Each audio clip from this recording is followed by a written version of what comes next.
and gentlemen, and welcome to another edition of What's Happening. I'm George Binns, and I'm here with Gail Burke, Elliott Margolis, and Stu Gardner.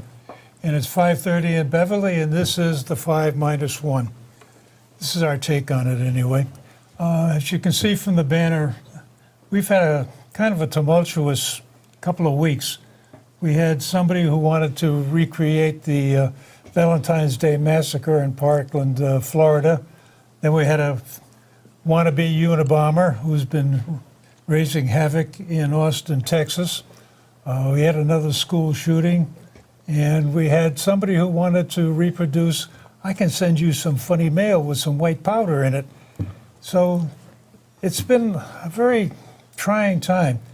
Gotta say, though, that two of the incidents, the bombing in Austin and the shooting in Maryland, they worked out pretty well because the government got on their case very quickly and did a good job of minimizing the damage. And to some extent, the white powder incident was handled very, very quickly.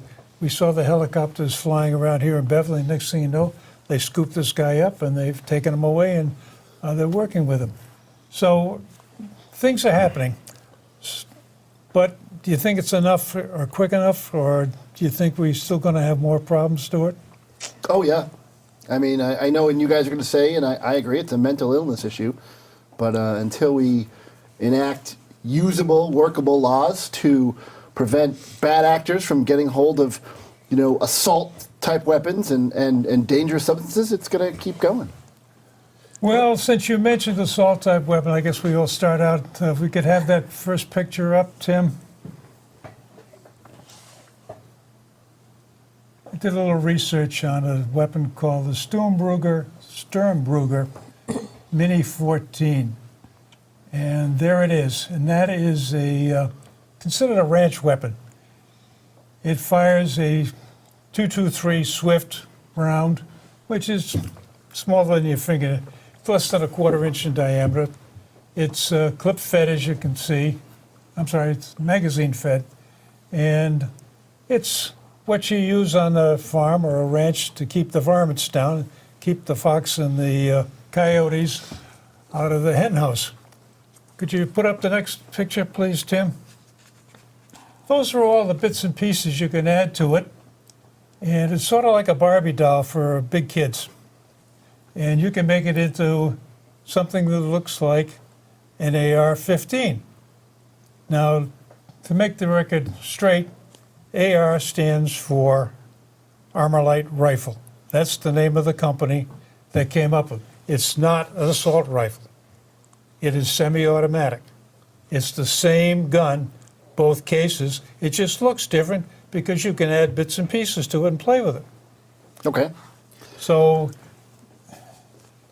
again, the point being, though, Stuart, you're right. Maybe we need some more laws, like Chicago, which has the strictest gun laws in the country and the most murders in the country, or Baltimore, which has strict laws and incredible number of murders. It's not the laws. I mean, you want to ban assault rifles? Well, let's talk to Congress about that, but Congress doesn't do anything. Congress talks a lot, and they say something so that they're going to get reelected, but then once they're reelected, they don't have to do anything.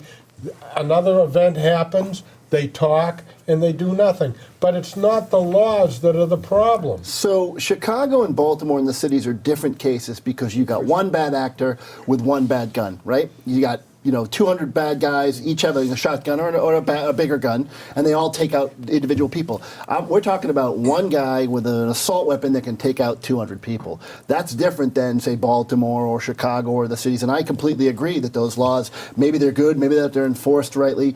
The laws just have to be smarter. We've got the most amazing technology at our fingertips. We can do background checks. We can do all this stuff. Did you know that only 9 states in our country do universal background checks for guns? So that means in 41 states you can go in and buy a gun without a background check, without a universal background check. Excuse me. I think that's ridiculous. Okay, so what you're admitting is that the guns aren't the problem. So That's exactly what you but just it's said. not mutually exclusive. Of course, the people kill people. Guns don't kill people. I have a license to carry, right? I have a bunch of guns. But what the problem is we've got to find a way to both protect the rights of the gun owners, but protect the right of the people to be free from being gunned down by bad actors. But look what happens to it. Look where these these massacres, if you want to call them that, take place. They take place in gun-free zones. Now, in the case of Parkland, there was a deputy on board who ran, but he didn't run towards the shooter. He ran the other way. And then they had other people come in, other policemen come in. They also didn't go in the school.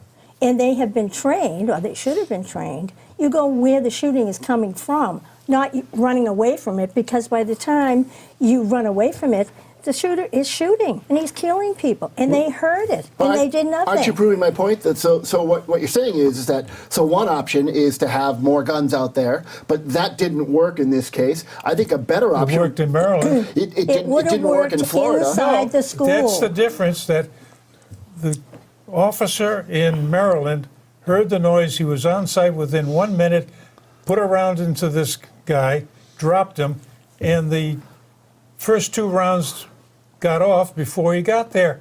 And 2 people were wounded. I'm all for having an armed guard in schools. I'm all a for lot that. of people are not. And And you what call happens yourself a is, liberal. I am. I think a lot of liberals want. Well, the problem is that what are we teaching our children? But that's another discussion to have on another show. Where are we teaching our children that the only way to be safe is to have an armed guard around you, which is kind Yes. of sad statement of society. it's better than teaching Look when them the to run president and walks hide. down the street. He's got guards all over the place. And you go into court. You've made that.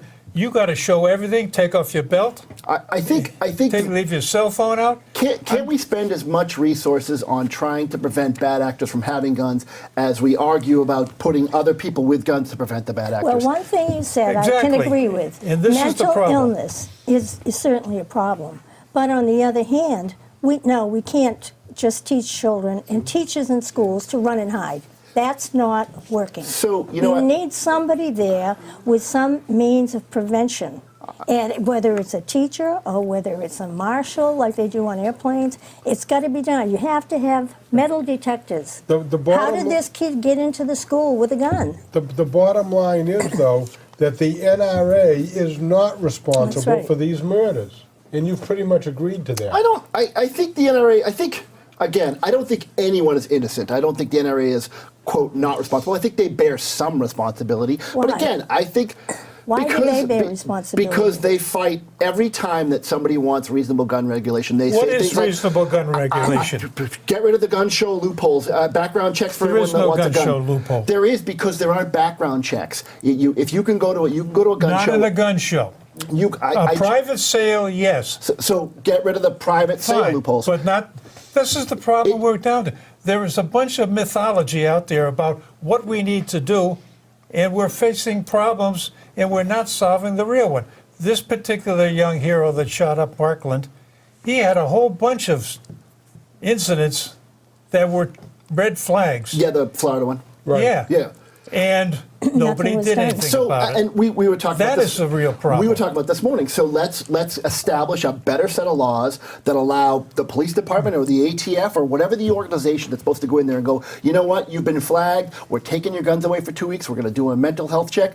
If there's no problems in 2 weeks, here's your guns back. Go ahead and have fun. Well, you know The what? authorities were notified of him and still did Time nothing. after But you said, time. what's wrong with the NRA? That they won't let you do stuff like that. Every senator The that wants to do it. NRA does not The prevent you NRA from doesn't doing control that. that. What controls that would be Congress or the state And the legislators. NRA contributes to a lot of these Congress people and not allowing them to vote So on this what you're stuff. saying is that the politicians are corrupt because they'll take somebody's money but not do their job.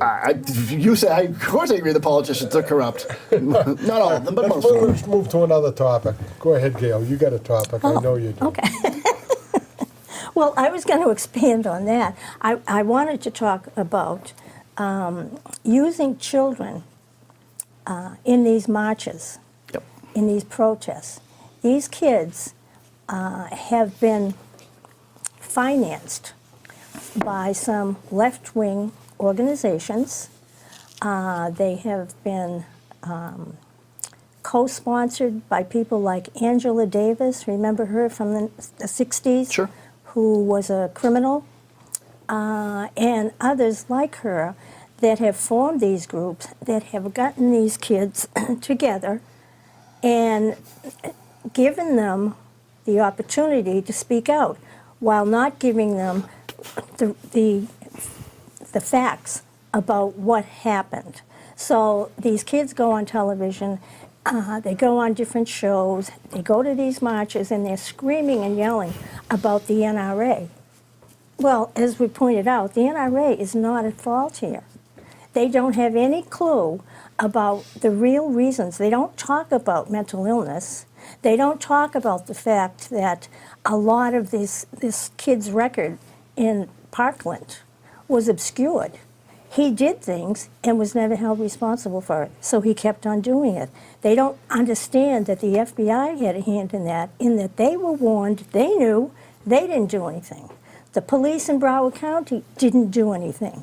But all these kids know, and they're being fed information about the NRA as though the NRA was to blame for what happened. They're not. One of the kids, David Hogg, has been on a number of left-wing shows, media shows, and I was reading today in the Washington Times, for instance, they're saying that the NRA has threatened them. And they've been threatened, but they don't say how. They're afraid of the NRA, but they don't say why. So, I don't believe children should be used in this way. And they are children, they're not adults. And people in responsible positions are saying that children should lead the way. No, they shouldn't. The children don't have enough wisdom, they don't have enough experience to understand everything that is going on. And I object to that.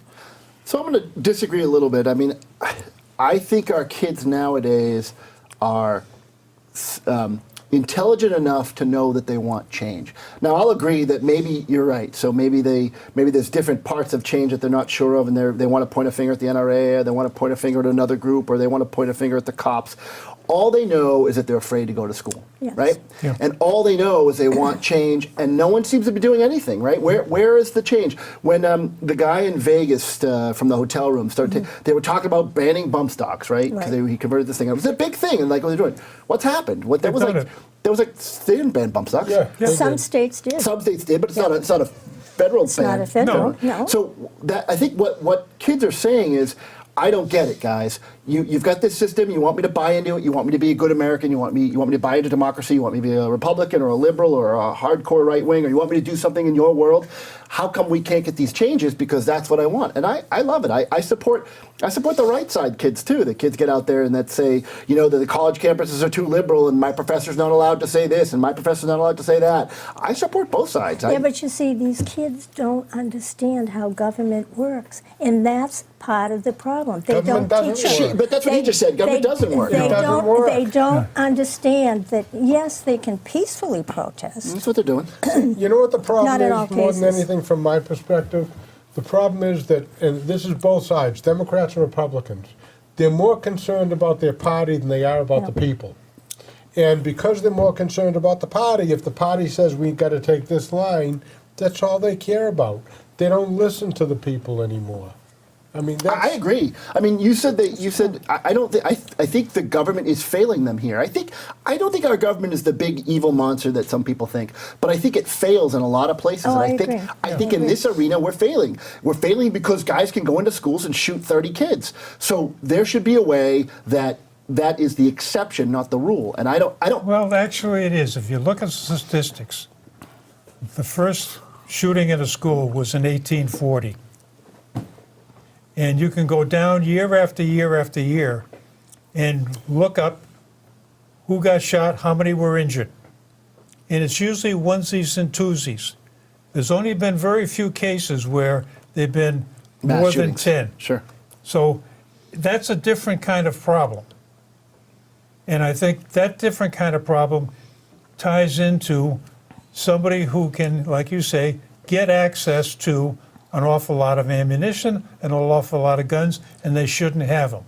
And that comes down to the issue of how do you identify these people in advance? Now, some of them are going to sneak through, but we've had too many cases where they've been identified after the fact with 20/20 hindsight. Sure. Oh, we knew he did this. We knew he did that, but nobody did anything about it. And I think that's where the failing in the government that you're talking about is. We've got to have a much more proactive. And I think these last three incidents, the white powder in the envelope, the shooting in Maryland, and the bomber in Austin, there the government got on their case in, I think, very short order, and they had some very positive Sure, results. sure. So I think there's more of that. switch topics completely because we only have a half-hour show. and Only we half an wanna talk hour? about more I things. thought you told me it'd be 4 hours. Yeah, but that's just to get you here. Oh, all right, I gotcha. Where's the pizza? Let's do the show It's first. on order. One of the things that bugs me, particularly about liberals, okay? Hit me. I'm go- no, I know your father. Racism, okay? The Democrats are calling Trump a racist. They're calling Republicans a racist because they want to keep our borders safe. So I find it kind of ironic that the party of Louis Farrakhan, Al Sharpton, and Jesse Jackson are calling me a racist. Did they call you a racist? I've been called a racist by some liberals. Okay. Yes, because I believe in the border wall. So my question is, what right do liberals have to call us racist? Oh, how about Harry Byrd, Senator Byrd from West Virginia? And the excuse that I get about Byrd is, yes, he was a grand poobah of the Ku Klux Klan, but he recanted that. So that means all of a sudden he's a good guy. So the party of Byrd, the party of Farrakhan, the party of Jackson, the party of Sharpton are calling me or all conservatives racist. Okay, so I think that term is definitely used too liberally. But here's what I think. I'm for appropriate immigration. I don't want a physical wall, but I certainly want to know who's coming in the country, right? I want to know. But here's the thing. What's happening with Trump is you've got all these illegal immigrants, a bunch that are bad actors. You're bad hombres, right? But a bunch, and more than the bad hombres, I don't know what the percentage, but I'm sure it's 10 times the bad hombres, are just hardworking people that want a better life for their families. And I get it. They're both illegal, right? Yep. But we're going after anybody because they're low-hanging fruit. We're going after the guy that's working 60 hours a week and paying what taxes he can and not breaking any laws and doing all that stuff. We're going after the felons too, but we're going after everybody, right? Why don't we, if we have economics is a study of how to allocate limited resources, there's limited resources here. Why don't we just go after the bad hombres? And the only excuse I can give you is racism. Well, let's But see, that's my opinion. Let's back up 1 second. Why is that racism? No, wait. Please. In the species Homo sapiens, which I think we all belong to, I hope so. Except for some liberals. there is no such thing as race. It's a social construct. Biologically, there are no races. So the problem that I'm getting wound up about is people are coming up with labels to put on somebody and say, I'm not going to argue with you about the merits of a wall. I'm going to argue about it. You're a racist. I'm going to just dismiss you entirely. Or you're a phobic. Ad hominem attacks. Yeah. So I think the whole problem is coming down to creating terms to stick on somebody so you don't have to address the real issue, which the old joke I always liked is, how could a terrorist get a nuclear weapon into this country? Oh, they smuggle it in a bale of marijuana. Yeah. So we've got a border that's porous for lots of reasons, and it should be tightened up. If it takes a wall to do it, I'm all for it. You know that the Democrats, Schumer, Feinstein, and a few others, were in favor of a wall in 2007. They've even said it, and there's recordings of them saying it. Trump wants it, so now they're opposed. Again, goes back to what I said the before. wall is in quotes because some of the time it's an electronic wall, and sometimes it's a physical wall. And I'm all for it. I think if you talk to most senators, they're all for it. They just want comprehensive immigration reform. If you've got, I don't know how many millions of guys working here. Look, some of the Mexicans or the people that have been in California, they've been going back and forth for 10 generations probably working on those farms. Have a guest worker visa program. Have them report to a guest emissary of the government. Have them pay taxes. Know where they are and allow them to stay in this country. It's We've that been simple. importing Jamaicans in to work the apple farms in this side of the country. So it's not just a California incident. I mean, there are a need for people. Every so often you hear another story about Cape Cod that we're going to have a bad season because we can't get the workers in. Right. So, yeah, I agree. But it's a thing where, back to Elliott's point, the government isn't working. How long have we known about having some sort of flaky immigration system that needs to be fixed, and nobody can agree Aren't to you guys fix in it? charge now? Yes. You got the president. You got the Congress. Why don't you fix it? Well, Well, They're trying to actually fix trying to 8 fix it, but years. the Democrats are holding It's our fault. Yes. It's the Democrats' fault. 8 years. I don't understand that. He's only been in office for a little Do you over a only? year. Do you, And when we drive, do you Obama- just take right turns? Right. No, you go left Are you going to sometimes. listen? Obama had 8 years to transform the country, and I'm sorry, he did a good job of transforming it. Now we have Trump in there. He's been in there a little over a year, trying to overturn and change the direction we're going in. And all he gets is a hard time from the media, from the left, especially the progressives. And I think he's doing a great job. and he's called a racist for Yeah. protecting the border. He is not saying If we go back to Elliott's point, the Yes. government's not working. You can go to Clinton's 1993 speech before the House and the Senate, his State of the Union, and he says, we got a problem with immigration. We got to fix it. I agree. Everybody's been talking about it, but like you were saying, they don't do anything about it. I think this is where the real issue is. We got to get people into Congress who are actually going to do something as opposed to talk about it and dump on Trump. I agree 1,000%.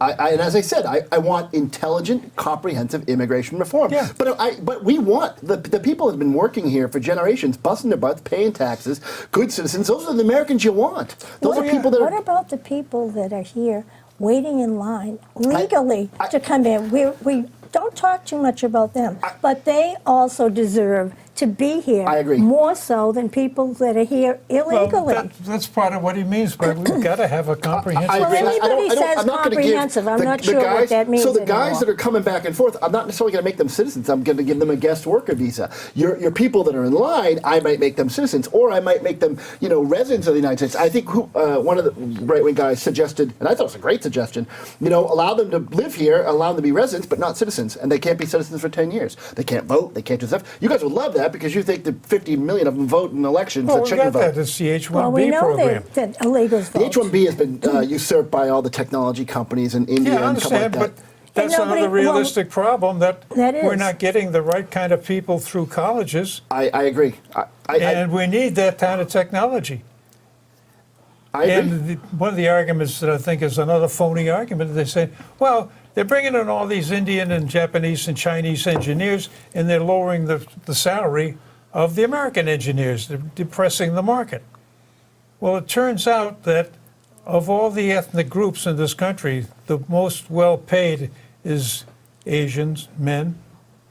So they are doing very, very well because they've got very high talents that are in demand. So I think there's a whole other problem, and it's just anecdotal evidence that. So the problem is that United States, and I'm one of them too, citizens, we're used to a certain standard of living.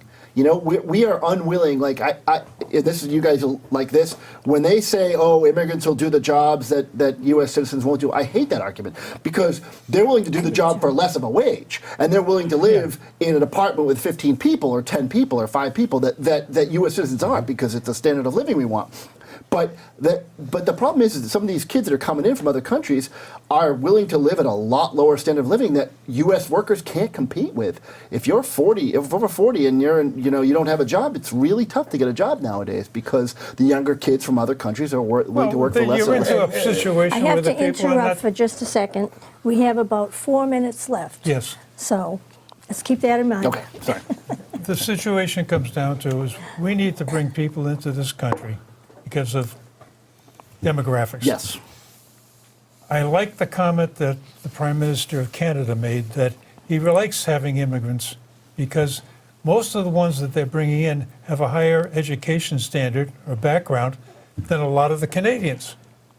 So that tells me that, number one, they've got a much more comprehensive immigration policy. They're sorting people out. They're not just taking anybody into Right, there. right. And secondly, that they recognize that they need the talent that they're not getting locally. Yep. And this is a problem that fundamental in this country. Why aren't we growing more engineers or technology or STEM or whatever you want? Well, the problem So- with some of it is that these kids come in to go to our colleges, and after they get their degrees, they go back home. Brain We drain. don't offer them Every STEM degree ought incentives. to have a green card stapled to it the moment they Yeah, they need incentives Well, to keep stay in mind here. that some areas are very friendly to immigrants and some areas are not very friendly to immigrants. I don't care what you say. You can call it Oh, yeah. racism, call it whatever you want. Well, because a lot of immigrants, when you say immigrants, there are legal and there are illegals. And Yeah. I'm sorry, but the left mushes them all together. That makes it seem as though they're people Well, are there's unfriendly another to all class of immigrants. You can't tell the difference between an illegal immigrant and immigrant when they're walking down the street. You either like them or That's don't like true. them. No. Well, the other half of the problem is that when you start to talk about categorizing people, there are good guys and bad guys. And they come in all sizes, shapes, and colors. Agreed. And this is the problem that we're trying to sort out. And without any active government looking for these bad guys, we end up with a situation, well, the last time we had a problem, it was somebody from that particular country. So everybody from that country is now suspect. And I mean, this kind of thinking has got to change. Sounds to me like we're on the same page on a lot of this stuff. I I know. agree with you guys. Oh, that's scary. You just like to blame everything on the liberals. I don't get it. Yeah, well, Okay, we have It's their fault. we We got, have- like I we said, have we got to 3 put a label minutes on left. it. Yeah. Liberal's a dirty word. You didn't know that? Dirty word. So. okay. We each have a last word. Oh, you want me to go first? Yeah. So I'm not sure what the last word is, other than I'm happy. Thanks for having me on, and I'd love to do it again. And this is a excellent, interesting conversation, and it's not all liberals' fault. That's what I'll say. My problem a lot with liberals is very simple. They're the party of tolerance, and they're the most intolerant people I've ever seen. I can show you, I can document that if you look at my Facebook and you see some of the conversations that I have. I don't know why it is that liberals can't just have a discussion without insulting. Well, Facebook starts to be a dirty word these days, but anyway. I think my problem is that too many times people are making up words that they don't know what they mean or they're misusing them. And as a result, the conversation gets to be really weird. Yeah, I wish we could stop separating people into color, gender, religious beliefs, and all of the rest of it. I like to think of people as people. I don't know. I know you're a liberal. I have a dream. However, maybe we can get beyond that. Maybe this kind of forum is a way to I do appreciate the table between us. that. As well as I do. I'm wearing shin guards just in case. Now, I think it's been a fun thing to do. And George, you came up with this concept a long time ago, and I'm glad we finally were able to do it. We hope to do it again, and we hope that you'll watch what's happening the next time we have a show on. You can watch it on YouTube. You can watch it on cable TV. Happy to have been with you, and thank you all for watching.